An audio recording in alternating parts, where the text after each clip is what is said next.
Labis na pinagpasalamat ng mga indigenous people ang patuloy na pagbibigay ng suporta ng adopted son ng Iriga City na si Senator Manuel Lito Lapid sa mga programa at proyekto nito sa lungsod.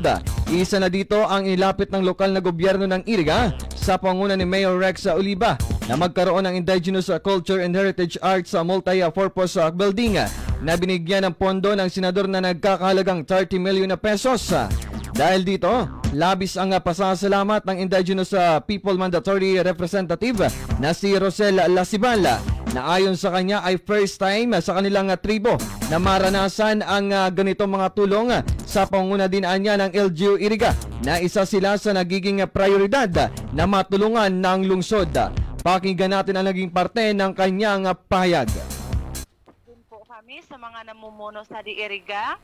Kasi sa sobra po na pirang years na ang mga IP, pirang years na, pirang dekada na, first time may nararanasan ang mga blessing na pinararamdam ka na mo ka LGU family, and especially kay Senator Lito Lapid. Maraming salamat po sa lahat na ibinibigay na tulong nyo para sa amin.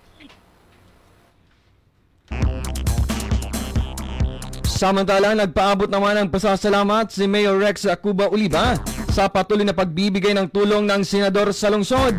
Ayon sa alkalde, ito anya isang patunay ng pagmamahal ng senador sa mga Irigenyo, lalo na sa mga indigenous people.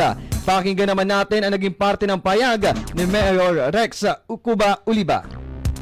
Ay pagpapatunay ng kanyang pagmamahal sa mga taga-Iriga, lalong-lalo na sa ating mga indigenous people, dahil ang ating inilapit sa kanya na isang proyekto para sa ating mga katutubo ay kanyang isinama sa kanyang mga priority projects at tulad ng kanyang pangako, ngayong taon ay na-download na sa DPWH ang 30 million na indigenous people culture heritage multipurpose building.